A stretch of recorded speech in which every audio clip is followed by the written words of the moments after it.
ሰላም እንዴት ናችሁ? ፍቅር ተፈራ እባላለሁኝ። ዛሬ ከኔ ጋር በአዲስ ሌሰን ተገናኝተናል። ከዚህ በፊት በነበረ ሌሰን እንግዲህ about the unification of Italy በተወሰነ መልኩ ለማየት ሞክረናል። በዩኒፊኬሽን ኦፍ ኢታሊ ላይ የነበረውን ሙሉ ፕሮሰስ፣ በመሃል ላይ የነበሩትን ጦርነቶች፣ ከዛም በተጨማሪ ደግሞ ኢታሊ ኮምፕሊትሊ አንድ ስቴት እንድትሆን ወይም ዩኒፊኬሽኑ እንዲፋጠን በጣም ኪ ሮል የተጫወቱ ሰዎችን አይተናል። ከዛም በተጨማሪ ደግሞ ከጦርነቱ በኋላ ያገኘቻቸውንም ነገሮች ሊስት አድርገናል ማለት ነው። ዛሬ ደግሞ የጣሊያን ዩኒፊኬሽን መሳካትን ተከትሎ ሌላ ዩኒፊኬሽኗን ያገኘች ሀገርን ነው የምንመለከተው። ይህችም ሀገር ጀርመኒ ነች። ጀርመኒ በጣም የኢታሊ ዩኒፊኬሽን ሞቲቬት አድርጓታል፣ እሷም ዩኒፋይ እንድትሆን ማለት ነው። ስለዚህ የጀርመን ዩኒፊኬሽን ምን ይመስል ነበር የሚለውን ደግሞ ዛሬ የምንመለከት ይሆናል። ስለዚህ በደንብ ተከታተሉ፣ ትወዱታላችሁ ብዬ አስባለሁ። ወደ ሌሰናችን እንግባ ማለት ነው። ጀርመኒ ዩኒፋይ ከመሆኗ ወይም አንድነቷን ከማግኘቷ በፊት 39 ትንንሽ ስቴት ያሏት ሀገር ወይም ደግሞ ያን ግዛት ነበረች። በዛ ጊዜ 39 ትንንሽ ስሞል ስቴቶች ነበሩ በወቅቱ። ስለዚህ እነዚህን 39 ስቴቶች ይመራ ወይም ትመራ የነበረችው ሀገር ኦስትሪያ ትባላለች። ኦስትሪያ እንግዲህ ስሟ አዲስ አይሆንባችሁም ብዬ አስባለሁ። ከዚህ በፊት የጣሊያን ዩኒፊኬሽንም ላይ ብዙ ግዛት የጣሊያን ግዛቶችን ስታስተዳድር እንደነበረ አይተናል በባለፈው ሌሰናችን። ኦስትሪያ እነዚህን ስሞል ስቴቶች ስትመራ ነበረ። ከኦስትሪያ በታች ደግሞ ፕሩሺያ የምትባለው እቺ ራሱ የጀርመን ግዛት ነች በዛ ጊዜ የነበረችው። ከኦስትሪያ ቀጥሎ በጣም ትልቅ ሚና ያላት ወይም ደግሞ በሀገሪቷ ላይ ትልቅ ፓወር የነበራት በወቅቱ ፕሩሺያ ነች ከኦስትሪያ ቀጥሎ ማለት ነው። ስለዚህ እነዚህ ስሞል ስቴቶች በእነዚህ ሁለት ይመሩ እንደነበረ እዚህ ጋር እንመለከታለን ማለት ነው። ናሽናሊስትስ ዋንትድ ስትሮንግ ዋን አርሚ፣ በዛ ጊዜ የነበሩት የጀርመን ህዝቦች ወይም ደግሞ የነበሩት ህዝቦች ጠንካራ የሆነ አርሚ ወይም ደግሞ ወታደር ይፈልጉ እንደነበረ እዚህ ጋር ተቀምጦልናል። ቀደም ብዬ ሜንሽን እንዳደረኩት የጀርመን ዩኒፊኬሽን ኢንስፓየር የተደረገው በኢታሊ ዩኒፊኬሽን ነው። ምክንያቱም ከኢታሊ ዩኒፊኬሽን ሰክሰስ በኋላ ነው ጀርመንም ይህንን ነገር ለማድረግ ፍላጎቱ ያደረባት ማለት ነው። ለኢታሊ የራሷ የሆነ ኦብስታክልስ እንደነበሯት በባለፈው ሜንሽን አድርገናል። ዩኒፊኬሽኑ ቶሎ እንዳይደረግ ወይም ደግሞ ፕሮሰሱ ላግ እንዲያደርግ ኦብስታክል ወይም መሰናክል የሆኑ ብዙ ነገሮች ሜንሽን አድርገን ነበር የኢታሊ ዩኒፊኬሽን ላይ። በተመሳሳይ የጀርመን ዩኒፊኬሽን ላይ ራሱን የቻለ ብዙ ኦብስታክሎች ነበሩ። የመጀመሪያው አሁንም እዚህ ጋር ተመሳሳይ ኦስትሪያ wanted to stay in control። የኢታሊያን ዩኒፊኬሽንም ላይ ኦስትሪያ በጣም ትልቅ ቤሪየር ኦብስታክል የነበረችው ኦስትሪያ ነች። ምክንያቱም ኢታሊ ላይ የነበራትን ቦታዎች ማጣት አትፈልግም ነበር። በተመሳሳይም እዚህ ጋር ስትመጡ ኦስትሪያ ጀርመን ላይ የነበራትን ግዛቶች ማጣት አትፈልግም ነበር። ስለዚህ ዩኒቲውን አትፈልገውም ነበር። ከዛም በተጨማሪ ደግሞ ጀርመን ፕሪንስስ ፊርድ ሉዚንግ ዴር ፓወር፣ እነዚህ የጀርመን ልዑሎች ራሱ የራሳቸው የሚያስተዳድሯቸው የያዟቸው ቦታዎች ነበሩ በዛ ጊዜ። ስለዚህ ይህ ዩኒፊኬሽን ዩኒቲ ከመጣ እነዛን ግዛቶቻቸው ሊያጡ ስለሚሆን ዩኒፊኬሽኑን አይፈልጉትም ነበር በዛ ጊዜ የነበሩት ጀርመን ፕሪንሶች ማለት ነው። ከዛም በተጨማሪ ቢግ ካልቸራል ዲቫይድ፣ ካልቸራሊም ሪሊጅንም በጣም ይለያቸው ነበር በኖርዝና በሳውዝ በኩል ያሉትን የጀርመን ህዝቦች። እንዴት ካላችሁ በኖርዝ በኩል ያሉት የጀርመን ህዝቦች ፕሮቴስታንት ነበሩ አብዛኞቹ፣ በሳውዝ በኩል የነበሩት ደግሞ ካቶሊክ እምነት ተከታዮች ነበሩ። ስለዚህ ካልቸርም ሪሊጅንም ይከፋፍላቸው ነበረ። ስለዚህ አንድ ስላልሆኑ ዩኒፊኬሽን ማምጣት ከባድ ይሆንባቸዋል ማለት ነው። ከዛም በተጨማሪ ፍራንስ didn't want a strong united Germany። እንግዲህ በወቅቱ ጀርመን ዩኒፋይድ ከመሆኗ በፊት በዩሮፕ ውስጥ እንደ ፍራንስ ያለ ፓወር ያለው ሀገር አልነበረም። አንድም እሱ ይዛታል፣ ሁለተኛም ደግሞ ሌላ ስትሮንግ ዩኒፋይድ የሆነች ጀርመንን አትፈልግም ነበረ ማለት ነው።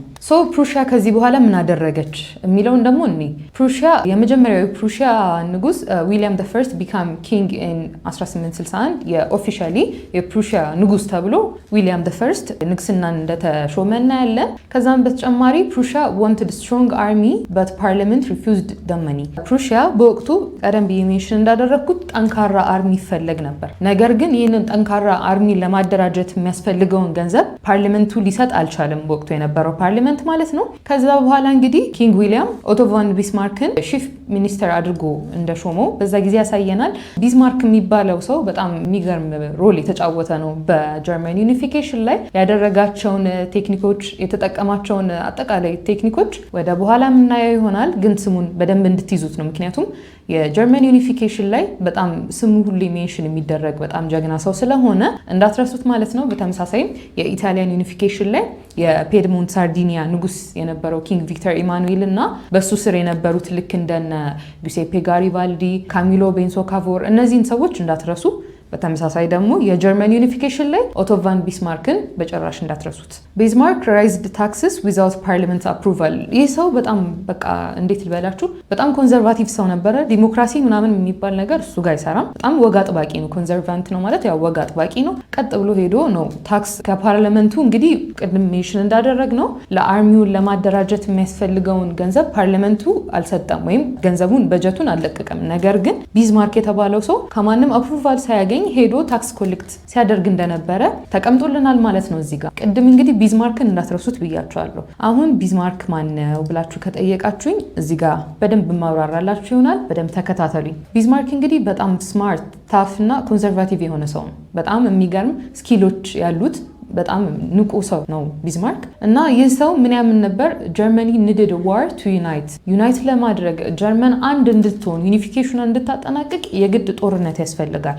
ከማን ጋር? በወቅቱ ከነበረችው የጀርመንን ብዙ ግዛት ከያዘችው ከኦስትሪያ፣ ከዛም በተጨማሪ ደግሞ ሌተር ከፍራንስ ጋር ያስፈልጋት እንደነበረ ያምናል። ምክንያቱም ጀርመኒ ያለ ጦርነት ዩኒቲዋን ኮምፕሊት ማድረግ አትችልም ብሎ ያምን ነበር ይህ ሰው ማለት ነው።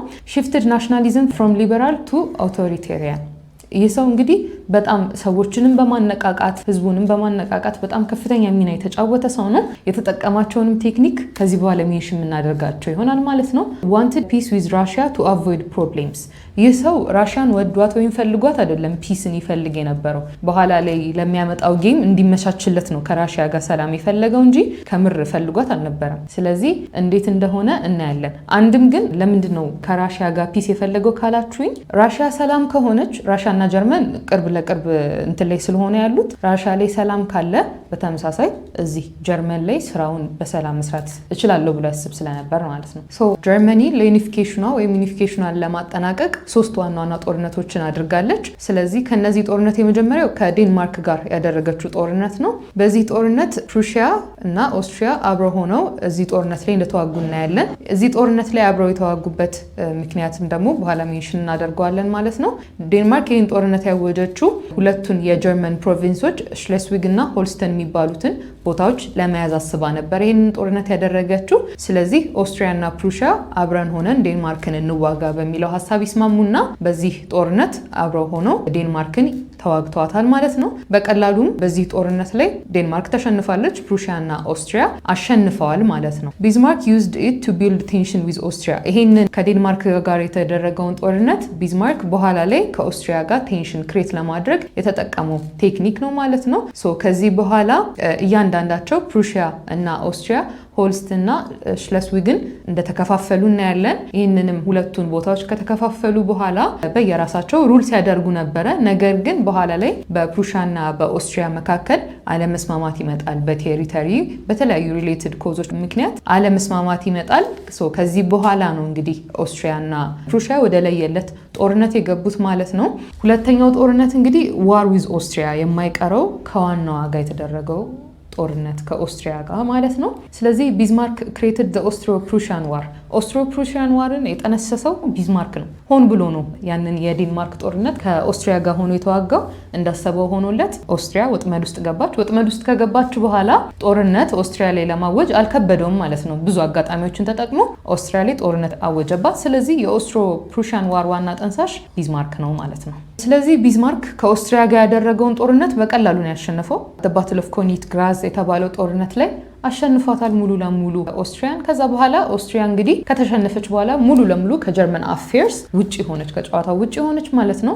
በዚህ መንገድ ኦስትሪያን አስወጥቷታል ከጨዋታው ቢዝማርክ ማለት ነው። ከዛ በኋላ ቢዝማርክ ፎርምድ ዘ ኖርዝ ጀርመን ኮንፌዴሬሽን። ኖርዝ ጀርመን ኮንፌዴሬሽን የምንለው እንግዲህ ፕሩሺያ ራሷን የቻለች የጀርመን ስቴት ያልኳችሁ እሷና የቀሩት ስቴቶች ሆኖ በጋራ የመሰረቱት ኖርዝ ጀርመን ኮንፌዴሬሽን ኤስታብሊሽ እንደተደረገ እናያለን። ሶስተኛው ደግሞ ጀርመን ዩኒፊኬሽንን ወደ መጨረሻ ያመጣው ዩኒፊኬሽን እንድታጠቃለል ያደረጋት ጦርነት ከፍራንስ ጋር ያደረገችው ጦርነት ነው ማለት ነው። ቀደም ብዬ ሜንሽን አድርጌላቸዋለሁ። ቢዝማርክ ከነዚህ ከሶስቱ ጋር ጦርነት እንደማይቀርለት ያውቃል። ወይም ደግሞ ጀርመን ዩኒፊኬሽኗን ኮምፕሊት እንድታደርግ እንድታጠናቅቅ በተለይ ከሁለቱ ጋር መዋጋት እንዳለባት ያምን ነበር። አንደኛው ኦስትሪያ ነበረች። ኦስትሪያን እንግዲህ አሸነፋት። ሁለተኛዋ ደግሞ ፍራንስ ነች። አሁን ደግሞ ፍራንስን ምን አይነት መንገድ ተጠቀመ፣ ምን አደረገ የሚለውን በዚህ መንገድ የምናየው ይሆናል ማለት ነው።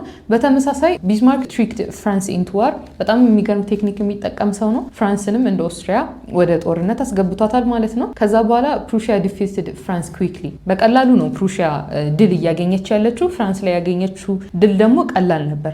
ይሄ ለምንድን ነው ካላችሁ ሰፖርት አግኝታለች። ፕሩሺያ ወይም ደግሞ በዛ ጊዜ የነበረችው የጀርመን ስቴት ከኢታሊ ሰፖርት አግኝታ ፍራንስን በቀላሉ ልታሸንፋ ችላለች ማለት ነው። ከዚህ በኋላ ጦርነቱ ተጠናቀቀ፣ ጀርመንም ዩኒፋይድ ሆነች። ከዚህ በኋላ እንግዲህ ዊሊያም ደ ፈርስት ኢምፐረር የጀርመን ኢምፐረር ተደርጎ ቨርሳሊስ የተባለችው ቦታ ላይ ተሾመ ማለት ነው። ይቺ ቨርሳሊስ የምትባለውን ቦታ በደንብ ያዟት። በጣም የሚገርም ቦታ ነው።